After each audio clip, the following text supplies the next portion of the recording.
All right, good Monday morning, everybody. It is 8:31, February 10th, 9 degrees out there as we're looking live at Lake Winnebago this morning and the ice shanty metropolis that has taken over the lake over this weekend as sturgeon spearing has officially kicked off and already folks out and about ready to try and capture their prehistoric treasure out there on the lake right now. Let's take a live look at Sunday's sturgeon numbers here, courtesy of the Wisconsin DNR. 121 lake sturgeon speared on the Lake Winnebago system, 25 juvenile females, 34 adult females, 62 males, and again, 3,340 shanties counted on Lake Winnebago. That is a small city of its own.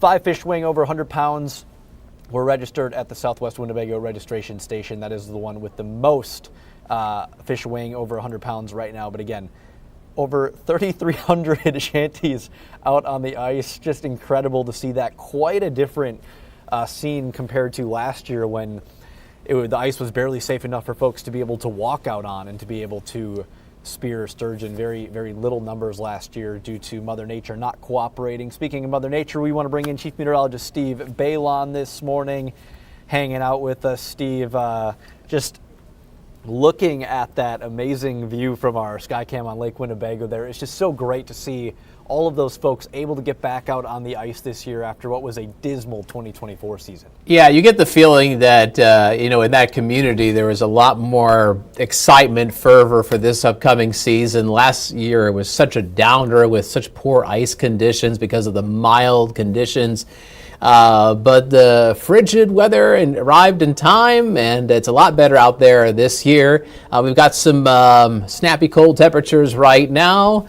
Let's see what's going on here in Green Bay. We've got a temperature of 9. Wind chill is 2 degrees below zero. We've got some sunshine and a west-southwest wind at 7 miles an hour. And you saw the fresh snow on the ground outside the Brown County Courthouse. We got 7 inches of snow in Green Bay on Saturday. That brings our February snowfall total up to 10.6 inches. It's been an interesting winter because we've had more snow in February than December and January combined. So it just gives you an idea of how dry those 2 months were. So because those 2 months were so dry, we're running behind with our seasonal snowfall. We're just a hair over 23 inches for this winter, and that is almost a foot of snow shy of where we should be through this point in the season. So yes, we could use some more snow and play catch up. Right now, 7 in the Fox Cities, 11 in Shawano and in Sturgeon Bay. There is a west wind out there. It is causing a little bit of a wind chill factor, especially in the Fox Valley. Appleton's wind chill, for example, is 7 degrees below zero. Same thing with Escanaba. Those minus signs will turn into positive numbers as we go into the latter half of the morning and through the afternoon. So look for single-digit wind chills later today, a high of 21 degrees. It's a little colder than average for the middle of February, but not horribly so. Enjoy some sunshine. You've got that in the forecast all the way through a good chunk of the afternoon, but as we wrap up our Monday, we will see the clouds pouring in and will turn mostly cloudy tonight. There's a cold front that's dropping south through the area. It really doesn't have a lot of moisture with it. It might squeeze out a few snow showers or maybe even just some flurries tonight, especially near and south of Highway 10. Somebody could get a coating, but I think that's probably going to be the extent of it. So here's First Alert Pinpoint Predictor with today's high temperatures, 24 in Wautoma, 22 for a high in Manitowoc, and that's also your forecast high for Marinette. Wind chills getting back into positive territory around and after 10 a.m. So with that in mind, kids will probably have recess outside today, and hopefully they are dressed for the cold weather as they go out and play for the snow. All right, so our next weather maker, speaking of snow, powdery snow accumulating across the area as we go into Wednesday, which could cause some slippery travel, especially for the Wednesday evening drive time home. I've got your Wednesday severe weather outlook in the low category, but an upgrade to the moderate category is a distinct possibility. And if that happens, Wednesday could become a first alert weather day. We will keep you and your family informed as that storm system gets a little bit closer. So what's happening is that we've got an area of low pressure that's riding the jet stream, but it's really aiming more for the lower Great Lakes and the Ohio Ohio Valley. We're going to get just a glancing blow from this snow as we go into Wednesday. So look at First Alert Pinpoint Predictor. Wednesday morning, cloudy skies. Here comes the snow up from the south. Snow in the Fox Valley, 10 o'clock Wednesday morning. And then the snow is kind of on and off through Wednesday afternoon, and especially in eastern Wisconsin and southeastern Wisconsin, while northwest of Green Bay, we're not getting nearly as much. There's a decent chance of some light to moderate snow as people are coming home from work Wednesday evening, but the snow should begin to taper as we go into early Thursday morning as the storm system pulls off to the east. Looking at two trusty computer models in the First Alert Weather Center, the European model on the left side, the American GFS model on the right side, and they tend to ballpark about 1 to 3 inches of snow for Green Bay and the Fox Valley. Might see a little bit more down towards, say, Manitowoc and Sheboygan, and definitely less as you go north and west. So I know you folks in the North Woods, you got some snow on Saturday. Happy to get a little bit of some snow for anybody who want to do any snowmobiling. Well, this next storm system on Wednesday is probably going to disappoint, as the lion's share of that snow is probably going to pass to your south and east. So there's your First Alert Super 7-day forecast. Some sun today, and then clouds and some flakes tonight, especially in the south, a high of 21 degrees. Now, tomorrow morning when you wake up, we'll have a low of 1 above and wind chills about 5 to 15 degrees below zero, getting down into the 20s below zero in north central Wisconsin. So that's some pretty chilly weather to start off tomorrow morning, and a high of only 10. Temperatures will be trending back up as we go into the latter half of the week. Teens Wednesday and Thursday with low to mid-20s for Friday into Saturday. Again, there's that weather maker on Wednesday that's going to give us about 1 to 3 inches of snow across eastern Wisconsin. And there's another disturbance that is going to clip through the area as we go into late Friday into Saturday. Friday is Valentine's Day. So when I showed this graphic on our newscast this morning, I originally showed it during a commercial break, and Emerson Lehman had a good chuckle from the anchor desk. Emerson loves this graphic. It's the arcade love tester. Surely you at home have seen something like this at some point in your life. Well, look at that. The forecast calls for hot stuff. Hot stuff. Hot stuff. I wouldn't call 20 hot stuff, but maybe at this point in winter, maybe you do. There's going to be a chance of snow showers for anybody who's going out on a date for Friday night for Valentine's Day, whether it be with a boyfriend, a girlfriend, a spouse, or whoever. There's a chance the roads could be a little slick, but I don't think this is going to be enough snow for Friday night where it's going to cause any massive issues. I think people will still be heading out Friday night. Anything above zero is hot stuff in February. We'll take it, right? Especially if you're a sturgeon spearer, right? Yeah, exactly. That's great. You hang around for a second, Steve, because I think you're going to like this one. We're teasing small towns for this week. Okay. And check this out. Little pond hockey or pickup hockey action. This is a dedicated rink, but outdoor hockey. This is at Jones Park in Appleton. So I had a fun time going down there, chatting with the folks, watching them play some pickup hockey. This has been happening at Jones Park since the 60s. So really, really cool facility down there, kind of nestled away in a valley there in downtown Appleton. So make sure to tune in Thursday at 6 as we chat with some of the organizers there, some of the players that get out and enjoy their time at Jones Park really whenever they can. They have a good Facebook group that they just post in there and say, hey, let's go play hockey tonight. So go check that out on Thursday. It's going to be a fun story to put together, or it was a fun story to put together, a fun one to share with everybody. Steve, we were at the Gamblers game on Saturday night, and unfortunately we didn't bring them any luck, but we did get to throw some teddy bears on the ice. That was cool. They're going to be handing those out to some local health care facilities today to the children there. So always a fun time when you're watching some hockey, right? Yeah, that was a lot of fun. I had a Luigi doll, from Mario Brothers. That went over the glass, including hundreds and hundreds of teddy bears, and it's really nice. It's a tradition for the Green Bay Gamblers. I don't know how many years they've been doing the teddy bear toss, but it's always around this time of year. It's probably the Gamblers' most popular game. They tend to sell that game out, and the crowd really gets into it. And I think just being able to see the team give back to all these children who are at these hospitals who need a little bit of their lives brightened up by some compassion, and it's really great that they do that. And we had a great time at Saturday's game. We certainly did. All right. Well, we'll let you go get ready for Action 2 News mid-morning. Aisha's working hard behind you as well. You guys will be out there with all the latest information there. And have a great Monday, everybody. We'll take another look at the Sturgeon Spearers out there ready to try and get their big treasure today. Wishing them all luck as the season continues here in 2025.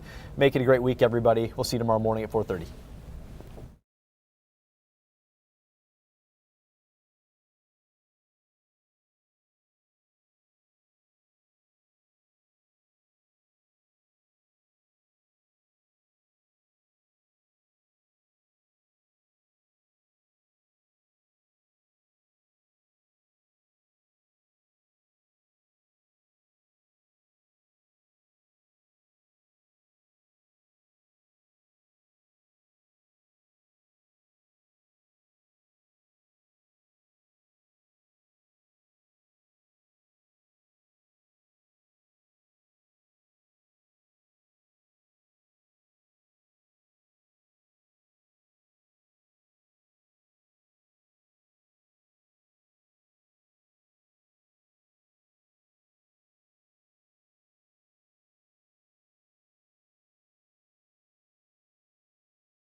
reply, if the court determines that a hearing would be necessary, I don't know if we want to put something on further proceedings in a couple of weeks to allow those filings, and then at that time pick a date if a hearing is going to be granted by the court.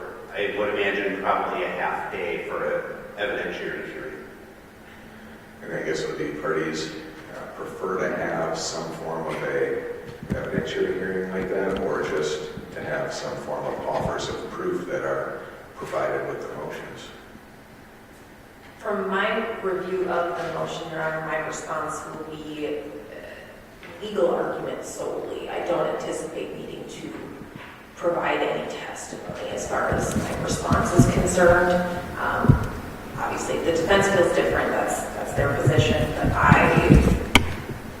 my review of this, we would just simply need to have the court make a determination based on the briefs. I guess what sort of evidence, Attorney Hogan, would you intend on introducing at a hearing? I guess it would go to both grounds that I raised in the motion.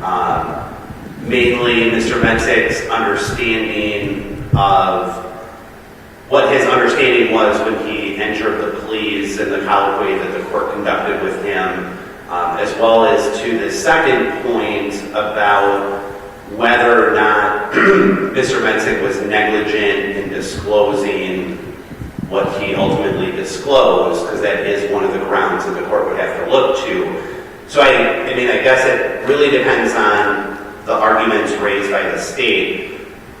If they're asking not for an evidentiary hearing, I guess in my reply I could indicate after I have a chance to review that whether we believe that an evidentiary hearing would be required. I would think just some offers of proof would probably be sufficient. We'll schedule it for a date for the court to make a decision on it. Certainly, if defense feels strongly about requesting an evidentiary hearing on that day, indicate that in the reply brief, and we can use that date then for the evidentiary hearing. Otherwise, we'll plan on just using it for the court to make the decision based upon the briefs and whatever offers of proof are provided. And just to narrow the issues for the parties as well, one of the allegations that was at least raised was the newly discovered evidence. Certainly, if the parties can provide some form of case citations or direction for the court to see whether or not the defendant's knowledge of things and failure to disclose that is actually newly discovered evidence, that would certainly be helpful. As well, how that would relate to an adequate provocation defense that is being raised as well. So we'll look for a date then, probably about a month or so out. We'll provide a couple of hours just in case it is going to be used as the evidentiary hearing.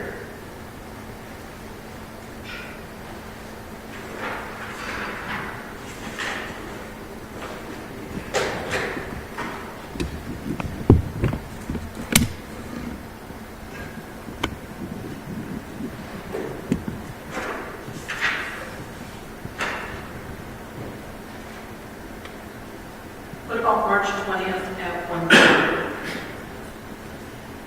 Unfortunately, that Thursday and Friday I'm out at a conference.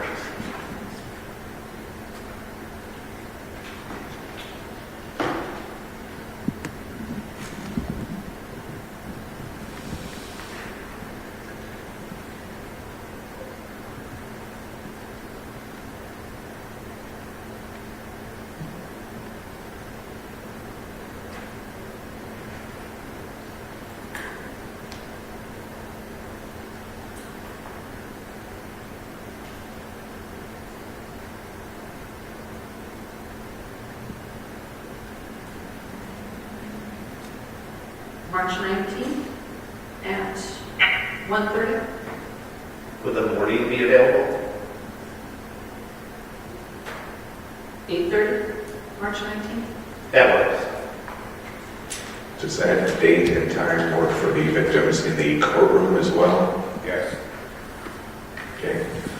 And on the Zoom connection, does that date and time not work for any of the victims on the Zoom connection? Okay, is there anything further from the state at this time? Not this time. Anything further from the defense? No, thank you, Your Honor.